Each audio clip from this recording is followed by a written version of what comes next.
Thank you. We're going to move on now to some reform questions. The first one pertaining to election reform. Thanks. And Bonnie, I'm going to ask that we reduce this one to 1 minute, okay?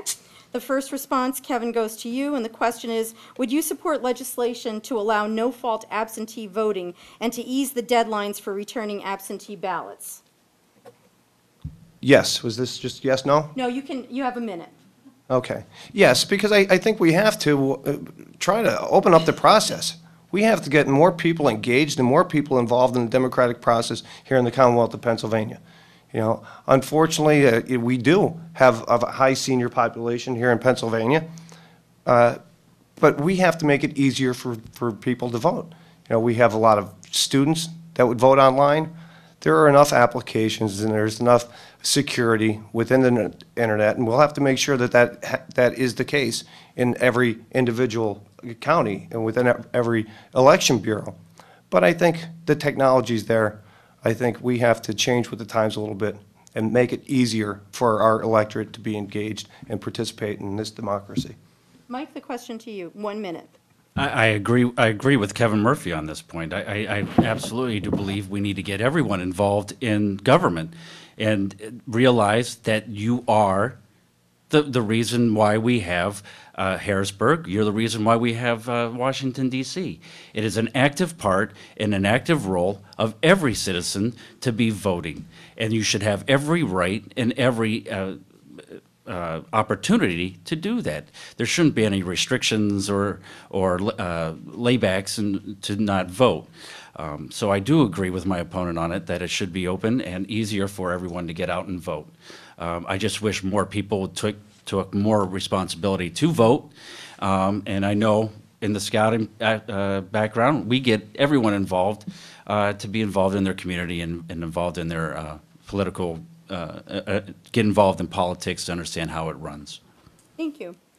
Okay, now we're going to move on to another speed round because I'm out of time for asking all of my in-depth questions. So we'll move to this one. And Mike, you're going to answer these questions first. So this is a yes or a no, or support or oppose. And then we'll give you 1 minute, and you can pick whatever one you want to discuss at the end of all of this. So the first question, and these all pertain to some kind of reform. The first part is legislative reform. And this first grouping specifically refers to recommendations by the Bonus Gate Grand Jury. So specifically, Mike, you first, do you support or oppose reducing the size of the legislature? Oh, I adamantly support that. Kevin, how about you? Yes. And Mike, how about imposing term limits? I am adamantly for that as well. Kevin? No. Mike, abolishing so-called walking around money, or WAMs? Absolutely. Kevin? It's already been done. And how about eliminating per diems requiring members to prove actual expenses and submit receipts? Mike? I'm sorry, repeat that question. Eliminating per diems requiring members to prove actual expenses and submit receipts. Oh, absolutely. And Kevin? I want to make sure that, Yes or no? no. Okay. The next question doesn't pertain to Bonus Gate, but does pertain to legislative reform. And Mike, again, yes or no on this. Do you support convening a constitutional convention? I support a limited constitutional convention. Okay. Kevin? Yes.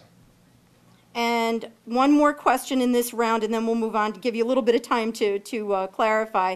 And this is on judicial elections. Do you support or oppose changing Pennsylvania's method for selecting judges by election to now selecting them through merit selection? Mike?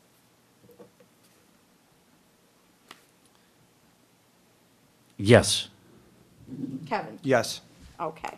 So now, the next question then is going to go to Mike, and actually, no, you answer these first. So Kevin, it'll go to you, and you can have 1 minute to expand on any of those that we had just talked about.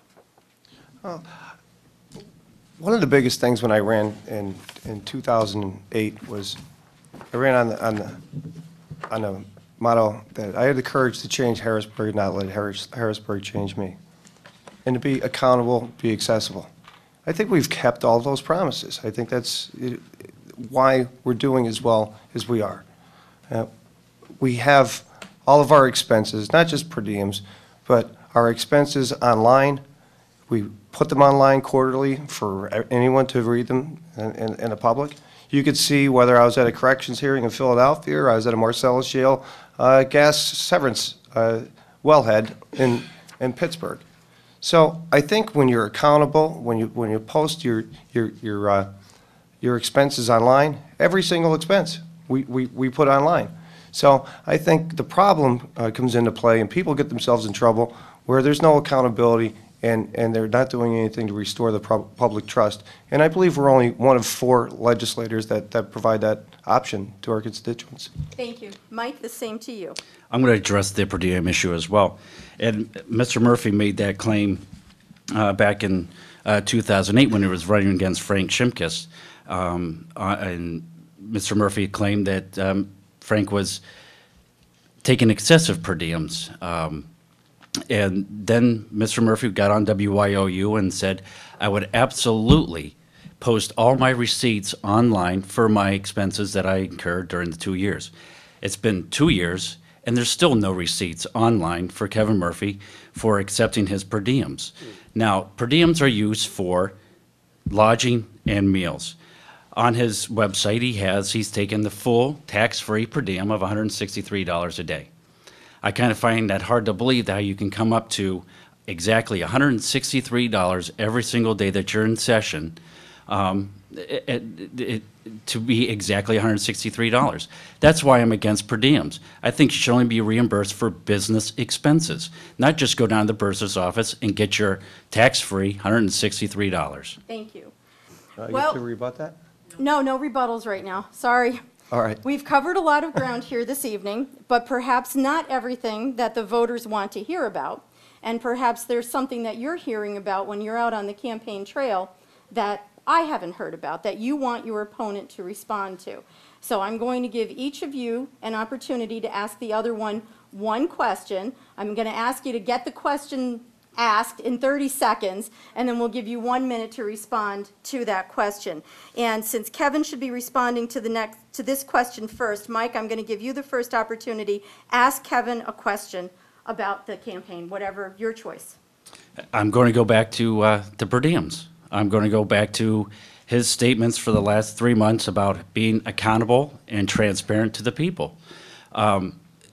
30 seconds, what's your question? My question is, have you been accountable and transparent when you broke up your campaign promise that you didn't post campaign receipts online? How accountable and transparent is it when you just post what you've taken?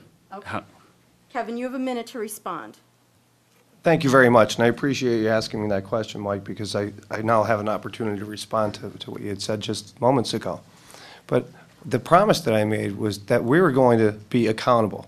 We were going to put all of our expenses online. We weren't going to put every receipt from the turnpike that we went through or things like that, or every gas receipt, but we were going to be accountable to the people. And we've done that. As I said, we're only one of 4 legislators throughout the entire state of Pennsylvania that do that. You know, everyone knows exactly where Kevin Murphy is. They know where their representative is. They know why he was attending that hearing. And the per diem system, should we go to something that's going to create another bureaucracy and hire more auditors and more people to look at receipts? Actually, we went from a receipt system to the federal per diem system so they could establish a more fair system that was fair across the board. If you're in Philadelphia, or if you're in Pittsburgh, if you're in Harrisburg, they figure out what's just and what's fair. Thank you. I'm open to changes. Thank you. Kevin, you now have an opportunity to ask Mike a question of your choice. And again, I'm going to ask you to be succinct in the question. Well, because we have some time constraints here, and I want to give my opponent his 2 minutes and ample opportunity to give his last best pitch to the people of the 113th District, I'll defer asking any questions of my opponent. We're still doing closing statements. You can ask a question. Right?